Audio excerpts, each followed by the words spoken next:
The Abingdon Commandoes have evened up their record at 8-8 on the season, a 10-run win over the Ridgewood Spartans today in Abingdon.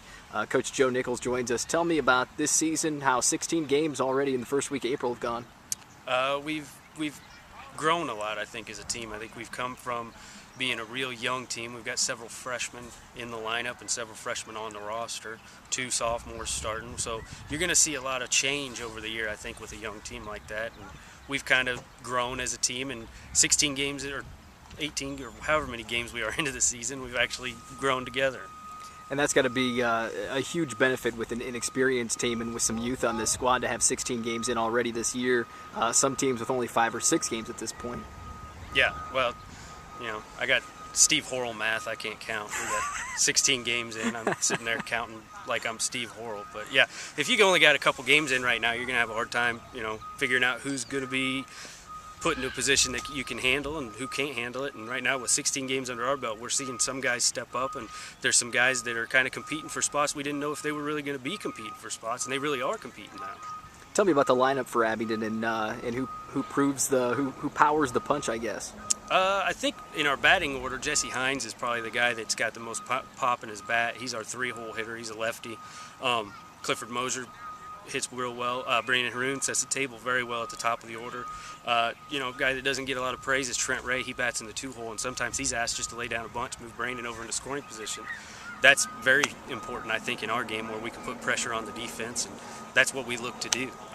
We got Dylan Timmons in the 5-hole and Brad Seidel around the 6-hole. Those 2 guys have a lot of pop in their bat. We call Brad Seidel Kong, the old Dave Kingman phrase there. He's going to hit it. He's going to hit it a long way, or he might miss it. But he's going to hit it a long way when he does hit it. After that, we got Keith Jerry. Keith's a kid that didn't go out last year, but he's out again this year, and he's been very pleasing to our coaching staff to see him play the game the way he has been. After that, we got some young guys. We got Tyler Johnson, who today I thought Tyler had the best approach at the plate. Hit a couple balls right back up the gut and, you know, was on base all day. After that, we got a couple guys in Josh Swedland and Jacob Perdue that have gotten some at-bats as freshmen, DH for a guy that plays right field that he does a very good job. That's Jacob Carnes playing right field, and we just try and get a little more offense by DHing for him. So. How about the pitching staff, and who anchors that rotation? Well, Jesse Hines is obviously our number 1. He's a guy that can come out and strike out 10 to 15 guys a game. He's got a lot of life on his fastball, and he's got a very good curveball to go with it. He's around the zone all day. He's going to probably pitch at the next level. He's one of those types of pitchers. After that, I think we've actually gotten some support from a freshman. Jacob Perdue's got a couple wins under his belt at the varsity level, varsity conference wins. After that, Brad Seidel pitches well, Dylan Timmons, Clifford Mosier pitched well today, stays around the zones. All our guys are really right around the zone and are going to throw strikes, which is all we can ask for. Tell me about the Prairie Land Conference and who looks to contend for that title. I think the Prairie Land Conference right now, and as in years past, Brimfield Elmwood's probably the team that you have to go through to get that conference championship. They lost several seniors last year, so I don't think they're quite the team they were last year. They've got a lot of talent. I just think he's got a lot of young guys right now. You know, they're just sheer numbers-wise, they're going to probably be the team to beat. Other than that, I would say Lewiston's right there, Havana's right there.